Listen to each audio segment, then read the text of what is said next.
예, 잘 해봤죠? 예, 이제 주일 설교를 시작하도록 하겠습니다. 오늘 설교의 제목은 진짜 두려워해야 할 대상, 마태복음 10장 24에서 31절로 이제 준비를 해봤습니다. 앞에서 이야기했듯이 이제 우리는 10장으로 들어왔어요. 그래서 이제 예수님께서 12제자 부르시고 너희를 전도자로 삼으셔 주시고 어떻게 살아야 되는지 자세, 지침 알려주시는데 이제 그것을 이야기하시면서 너희의 삶이 이렇게 핍박과 미움과 고난과 갈등 안에 있을 거야 라고 이렇게 강조해 주시면서 말씀을 이어가시는, 그래서 오늘 우리에게 주신 본문도 너희가 고난을 당하게 될 거야 라고 하는 이야기를 하면서 시작하는 걸 우리가 확인할 수 있어요. 그죠? 근데 이제 조금 여러분들이 그 앞쪽 두 절의 내용을 이해하기가 조금 어려운 부분이 있을 수 있어서 전도사님이 간단하게 얘기를 해주자면, 예수님께서 이제 이 제자들, 전도자로 제자들을 세우면서 너희가 고난을 겪을 건데 이것에 대한 이야기를 하시면서 좀 비유적으로 표현을 하세요.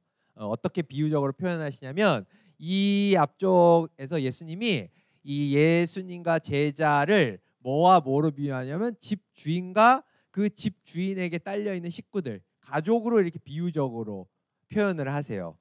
그런데 여기에 뭐라고 추가적으로 얘기를 하시냐면, 사람들이 나에게, 즉 집주인인 나를 뭐라고 부르냐면 바알세불이라 부른다는 거예요. 여러분들 바알세불 알아요? 들어봤어요? 좀 낯설죠? 바알세불은 당시 유대인들이 가장 싫어하고 적대시했던 마귀의 왕이 바알세불이에요. 예수님이 이적을 8장 9장에서 일으키시잖아. 근데 유대인들이 그 예수님을 시기해서 뭐라고 얘기하냐면, 너는 마귀야, 마귀의 왕인 바알세불이야. 그래서 네가 병도 고치고 귀신도 내쫓는 거야 라고 이렇게 비난을 하고 핍박을 했었던 거야. 그러니까 예수님이 집주인인 나도 이렇게 바알세불이라고 해가지고 사람들이 핍박하고 하는데, 그 밑에 있는 가족들, 그 집주인의 밑에 있는 사람들한테는 얼마나 심한 말을 하면서 너희를 고난에 빠뜨리겠느냐라고 이렇게 지금 말씀하고 계신 거예요. 그러니까 너희 고난이 굉장히 극심할 거다라고 이렇게 설명을 하고 계신 거죠. 이해되죠?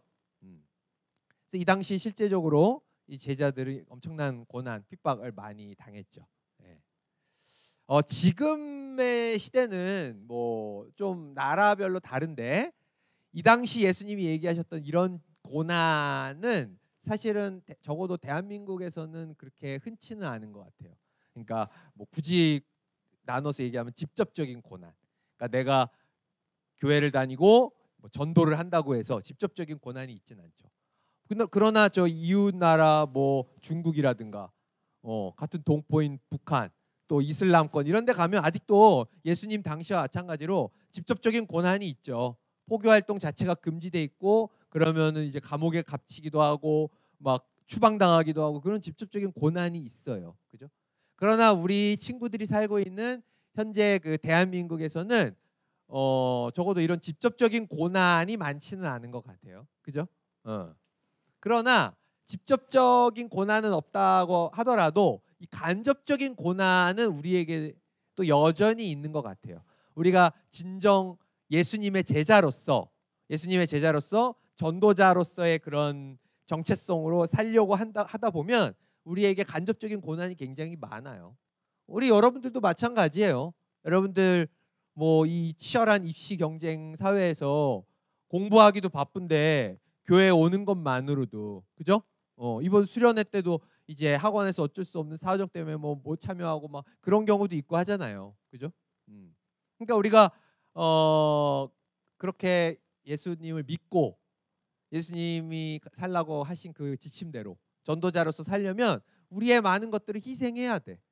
우리가 진짜로 예수님이 하라는 대로 복음을 전하고 교회 활동 열심히 하고 하다 보면 자연스럽게 내 시간이 줄어들 수밖에 없어요. 인간에게 주어진 절대적 시간은 똑같잖아요.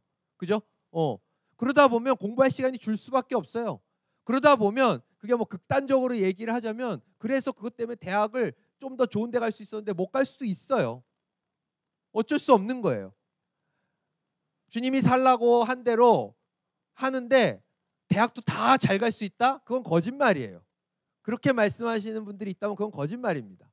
예수님은 절대로 세상적인 네가 원하는 거 다 누리면서 네가 내 제자로 살 수 있다고 말씀하지 않으셨어요. 예수님의 제자로서 전도자로서 살려면 많은 것들이 희생돼야 돼요. 고난을 당할 수밖에 없어요. 너무 안타깝게 지금 뭐 여러분들 뉴스 봐서 알겠지만 튀르키예랑 시리아에서 지진이 나서 많은 분들이 희생을 당하고 있잖아요. 너무 희생이 크니까 막 이게 어떻게 막 감이 안 올 정도로, 그죠? 네. 예수님은 멀리 있다고 해서 그런 사람들 뉴스 보면서 그냥 혀만 차면서 뭐 친구들끼리 모여가지고 야 대박 막 엄청 많이 죽었대 이러면서 그냥 그렇게 가십거리로 삼으라고 하신 적이 없어요. 그렇게 누군가 이웃이 고통받고 있으면 네가 거기 가라. 네가 거기 가서 그들의 눈물을 닦아줘야 된다라고 말씀하셨어요. 우리가 당장 거기에 갈 수 없으면 여러분들이 사 먹을 거 희생하면서 그들을 위해서 성금이라도 보내야 돼요. 가만히 있으라고 한 적이 없어요. 그러니까 내가 먹던 거 그대로 다 먹으면서 그냥 저 지구 반대편에 있는 사람들이니까 뭐 그들이 뭐 어떻게 되건 말건 그냥 잠깐 뭐 안 됐네라고 생각하고 끝나는 거, 그 예수님이 그렇게 살라고 하신 적 없습니다. 그거는 예수님에 대한 믿음이 없는 거나 마찬가지인 거예요. 우리가 하던 걸 줄여야 되는 거예요. 소비하던 걸 줄여서라도 그들을 도와야 되는 거예요. 그게 간접적인 고난으로 우리가 제대로 예수님의 제자로서 전도자로서 살려면 그렇게 살아야 돼요. 그래서 그런 모습으로 우리가 세상 사람들과 구별된 모습을 보여서 그들이 교회를 궁금해하게 하고 예수님을 궁금하게 만들어야 되는 거예요. 그 고난이 우리에게 있을 수밖에 없는 거예요. 그게 제대로 된 전도자로서의 삶이라는 것이죠. 그런데 예수님이 그런 우리들을 향해서 그러면 고난 자체가 중요하다라고 얘기를 하시는 거냐? 그건 아니에요, 여러분들. 우리 기독교는 고난을 고행을 하는 종교가 아니에요. 고행을 해서 수행을 해서 우리가 뭔가 고매한 뭐 어떤 정신 상태에 이르고 그런 종교가 아닙니다. 예수님께서는 오늘 본문을 통해서 너희가 고난을 당할 텐데 그게 끝이 아니야라고 말씀을 하시죠. 그죠? 그러면서 26절에 뭐라고 말씀을 하시냐? 너희에게 그런 고난을 주는 사람들을 뭐라고? 두려워하지 말아라라고 이렇게 말씀을 하세요. 두려워하지 말아라.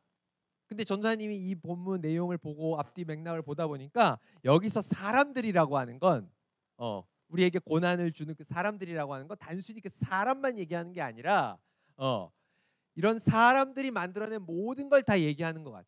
우리 믿는 자들을 고난으로 몰아가는 그런 사람들이 만들어낸 모든 제도든 기술이든 뭐 법이든 문화든 그 모든 것들을 포함하고 있는 것 같다고 생각이 들더라고요. 그러니까 사람이 만들어낸 것들을 두려워하지 말아라. 그런 사람들이 만들어낸 것으로 인해 우리가 고난당하는 거에 대해서 두려워할 필요가 없다라고 얘기하는 거예요. 우리가 예수님의 제자로서 살면서 그래서 교회의 열심을 가지고서 살면서 우리가 그것 때문에 공부를 좀 못하게 되고 그것 때문에 성적에 영향이 있고 그렇게 그런 사람이 만들어낸 것들로 우리가 걱정을 하게 될 수 있는데 그런 거 두려워하지 말아라. 내가 저 튀르키예 성금을 보내서 내가 먹어야 될 거 못 먹고 내가 저축해야 될 거 못하게 됐을 때 인간적인 걱정이 들 수 있는데 그런 거 두려워하지 말아라 라고 말씀을 하시는 거예요. 무슨 근거로? 무슨 근거로 그렇게 말씀을 하시는 거예요? 28절에 그 근거가 있습니다. 우리 이 근거를 우리 같이 큰 목소리로 같이 한번 읽어보도록 합시다. 시작. 몸은 죽일 수 있으나 영혼은 죽일 수 없는 사람들을 두려워 마라. 영혼과 몸을 모두 지옥에 던져 멸망시킬 수 있는 분을 두려워하여라. 이렇게 말씀하셨어요. 사람이 만들어낸 거, 사람이 만들어낸 모든 것들, 성적이든 대학이든 돈이든 물질이든 그런 모든 것들은 어때요? 몸을 망칠 수는 있지만 뭘 망칠 수는 없다? 영혼은 망칠 수가 없다. 그래서 전도사님 뭐 여기다가 정리를 해왔는데 사람이 만들어낸 건 영혼의 영역까지는 건드릴 수가 없다는 거예요. 눈으로 보이는 몸의 영역만 건드릴 수 있다는 거예요. 유일하게 몸과 영혼 모두를 심판하실 수도 있고 구원하실 수도 있는 분은 누구다? 누구다? 하나님이시다. 하나님만이 유일하게 몸과 영혼을 다 지옥으로 보낼 수도 있고 천국으로 보낼 수도 있는, 영혼의 영역까지도 건드릴 수 있는 그런 분이다 라고 이렇게 얘기하고 계신 거죠. 그렇기 때문에 영혼을 건드릴 수 없는 그런 눈에 보이는 세계밖에는 국한되지 않는 사람이 만들어낸 것들 때문에 두려워하지 말아라 라고 이렇게 말씀을 하고 계시다는 거죠. 사람은 영적인 존재예요. 영적인 존재. 아무리 이 육체, 눈에 보이는 것들이 아무리 막 잘 채워져도 이 영혼의 문제가 해결되지 않으면 참된 삶을 살 수가 없어요. 전도사님은 이 본문, 이 내용을 보면서 야, 이게 진짜 참 진리다라고 전도사님의 삶을 돌이켜 보면서 이제 진짜 확신을 갖고 있어요. 전도사님도 이제 여러분들 만날 때 이제 이런 눈에 보이는 몸의 문제, 사람이 만들어낸 것들에 굉장히 집중을 하면서 살았어요. 왜냐하면 어른들이 그런 얘기를 많이 하니까. 공부를 하는 것, 좋은 대학을 가는 것, 좋은 직장을 얻는 것, 이게 얼마나 중요한지를 귀에 못이 박히도록 그렇게 듣고 살았단 말이야. 그리고 또 전도사님은 태생적으로 사람의 시선, 평가 이런 걸 엄청 신경을 많이 쓰는 사람이에요.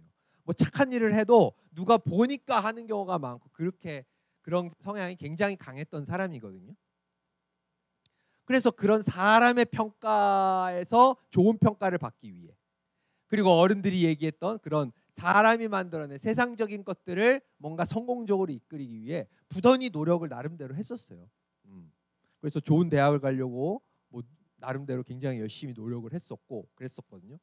그래서 이렇게 그런 가치관을 가지고서 이렇게 살았었는데, 전도사님이 뭐 크게 뭔가를 이루어내진 못했지만 그래도 어느 정도 나름대로 대학을 나오고 또 가방끈이 뭐 길어지고 석사도 하고 그리고 또 뭐 교직에 이제 정규직 교사로 임용이 되고, 그게 전도사님이 딱 한 30대 초반 이때의 이야기인데, 그런 것들을 나름대로 뭐 크고 대단할 건 없지만 그래도 나름대로 사람들이 평가를 할 때 와, 그래도 나름대로 뭔가를 했네 라고 하는 평가를 받았을 그 시기에 전도사님은 교회를 완전히 마음속에서 끊었고 하나님을 완전히 마음속에서 잊었던 그런 상태가 됐었거든요.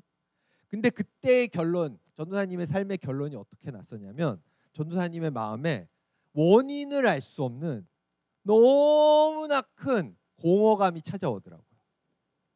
그래, 그 공허감과 결핍감이 그냥 공허감과 결핍감으로 끝나는 게 아니라 어떤 심리적인 불안과 우울로 찾아오더라고요. 도저히 이게 감당이 안 되는, 도저히 그냥 잠깐 뭐 컨디션 난조 때문에 오는 우울과 불안이 아니라 일상적인 생활을 할 수 없을 정도, 직장 생활을 제대로 할 수 없을 정도의 그런 불안과 우울로 빠져들었었어요. 그 원인을 알 수가 없었어요. 왜냐하면 30대 초반의 전도사님은 가장 그래도 내가 내 나름대로 뭔가를 이뤘네 라고 커리어의 나름대로 정점을 찍었을 때거든. 사람의 평판으로 가장 나름대로의 좋은 평판을 받을 때였거든. 장가만 가면 이제 다 이뤘다라고 할 만한 그런 상태였어. 근데 끝도 없이 전도사님이 완전히 이렇게 바닥을 치더니 정말 도저히 직장 생활을 할 수도 없고 뭐 인간관계에 대해서도 뭐 어떤 의욕도 없는 그런 상태에 빠져들더라고요. 나중에 알게 된 사실이지만 그때 전도사님의 영혼이 메말라 있었기 때문에, 겉으로 보여지는 몸의 문제에 대해서는 정말 신경을 많이 쓰면서 어떻게든 내가 이거를 좀 일어나가지고 내 동창들 친구들이 보기에도 야, 쟤는 그래도 뭔가 좀 이렇네, 좀 판단받고 싶고, 내가 이거 만들어내가지고 내 부모님이 그래도 남들 뭐 어디 볼 때 막 꿀리지 않게 어깨에 좀 힘 좀 주고 다닐 수 있게 그렇게 해야겠다. 내가 뭐 대단하게 막 럭셔리하게 살지는 못하더라도 경제적으로 궁핍하진 않고 뭔가 좀 생활에 좀 경제적인 자유가 있을 정도로는 내가 좀 벌어 놓을 수 있는 그런 삶을 만들어야겠다. 그런 걸 목표로 이제 살아왔었는데 그게 어느 정도 되겠다라고 왔던 순간 완전히 삶이 무너져 버리더라고요. 영혼의 문제가 해결이 안 되니까 그게 아무리 그런 게 갖춰져도 삶이 피폐해지는 거예요. 그 피폐함이 이루 말할 수 없이 전도사님을 고통스럽게 만들더라고요. 사람은 영적인 존재입니다, 여러분. 과학기술이 엄청나게 발달을 하고, 그죠? 눈에 보이는 것만 믿을 수 있고, 그죠? 물질이 중심이 된 사회라고 하는데도 불구하고 통계를 보면 전 세계 인구 80억 중에 70억은 신의 존재를 믿는다. 난 종교가 있다라고 고백을 해요. 그리고 그 80억의 인구 중에 3분의 1에 해당하는 사람이 예수 그리스도를 자기의 삶의 주인으로 고백하는 그런 기독교 신자들이에요. 몸의 문제만이 다인 것처럼 이야기하는 그런 세상이지만 여전히 세상 사람들의 대부분은 종교를 믿고 교회를 다닙니다. 아주 간단하게 인간은 영적인 부분이 영혼의 문제가 채워지지 않으면 안 된다라고 하는 걸 알려주는 거예요. 전도사님은 나중에 그런 피폐한 상태가 됐을 때 너무 세상이 원망스러웠어요. 아니 이게 이렇게 중요한 건데 왜 아무도 얘기를 안 해줬어? 전도사님 아버지가 살아계실 때 그런 얘기 했거든요. 야, 고등학교 3년만 진짜 뼈 빠지게 공부하면 너 평생 30년이 편해 라고 했는데 그게 딱 10년 만에 거짓이라는 게 판명된 거예요. 그래서 그때 아버지를 엄청 원망했어요. 왜 진짜 중요한 얘기는 안 해줬어? 왜 몸에 대한 건 얘기해주고 왜 영혼에 대한 건 나한테 얘기 안 해준 거야? 왜 세상은 몸에 대한 게 다인 것처럼 한 거야? 왜 영혼에 대한 문제에 대해서는 나한테 제대로 얘기를 안 해준 거야? 이게 이렇게 중요한데 라고 나중에 전도사님이 얼마나 세상을 막 증오하고 했는지 몰라요. 근데 고통이 너무 심하니까. 근데 알고 보니까 그게 아니었어요. 전도사님 어렸을 때부터 교회 다녔거든요. 이미 전도사님이 목사님들이 맨날 하던 얘기였어요. 맨날 이거 중요하다. 중요하다. 영혼의 문제가 중요하다. 맨날 교회 가면은 하고 또 했던 얘기예요. 성경에 계속 예수님이 그 얘기 반복적으로 계속 하셨던 얘기예요. 근데 들어도 들리지가 않았던 거지. 봐도 보이지가 않았던 거예요. 진짜 중요한 거를 듣고 있는데도 아이 그게 뭐가 중요해. 지금 내가 학원 가고 하기 바빠 죽겠는데 진짜 중요한 게 이거지 라고 생각을 했던 거죠. 전도사님은 우리 친구들이 전도사님과 같은 그런 길을 가지 않았으면 좋겠어요. 안타까운 심정으로 전도사님이 이 설교를 준비하면서 우리 친구들이 내가 이 설교할 때 하나님의 말씀을 전할 때 내가 들어도 듣지 못했던 것을 우리 친구들은 들을 수 있으면 좋겠다. 세상이 들려주는 이야기에만 눈과 귀가 완전히 막혀가지고 우리 예수님이 우리한테 들려주시는 너희의 영혼의 문제 그것을 다룰 수 있는 분은 오직 하나님밖에 안 계시다라고 하는 이 생명의 말씀이 우리 친구들의 마음에 좀 새겨졌으면 좋겠다라고 기도가 절로 나오더라고요. 이제 설교를 마치고자 합니다. 다시 한번 강조하지만 우리의 삶의 영혼의 문제 그리고 몸의 문제를 모두 주관할 수 있는 분은 하나님밖에 안 계십니다. 아무리 세상적인 걸 우리가 우리 안에 채워진다 할지라도 영혼의 문제가 해결 안 되면 그건 우리를 구원해 줄 수 없어요. 공부가 중요하지 않다는 거 아니에요. 물질이 중요하지 않다는 거 아닙니다, 여러분. 극단적으로 생각하면 안 돼요. 하나님께서는 영혼만 챙기시는 분이 아니라 영혼과 몸을 다 챙겨주시는 분이에요. 그러나 우선순위가 있어요. 하나님 닮은 우리는 영혼의 문제가 그 기초에 깔려 있어야 몸의 문제에 대해서도 함께 구원을 얻을 수 있는 거예요. 그런데 세상은 몸의 문제에 대해서만 늘 우리에게 강조를 하고 있는 겁니다.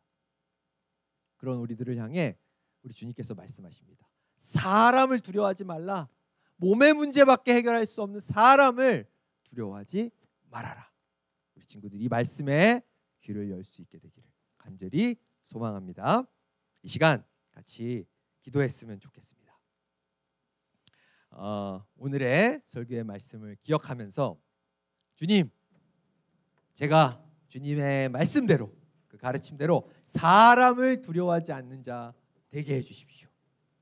사람이 만들어낸 것들, 사람과의 관계든 물질의 문제든 건강의 문제든 성적 대학의 문제든 사람이 만들어낸 것들을 두려워하지 않게 해주십시오. 오직 몸과 영혼의 문제를 다루실 수 있는 하나님만을 두려워하게 해주십시오. 하나님만을 의식하며 하나님만을 의지하며 살아갈 수 있게 해주십시오. 세상이 아닌 하나님이 우리에게 들려주시는 그 목소리에 귀를 기울이며 살 수 있게 해주십시오 라고 하는 이 마음을 간절히 주님 앞에 올려드리는 기도를 이 시간 올려드리도록 하겠습니다. 같이 기도하도록 하겠습니다.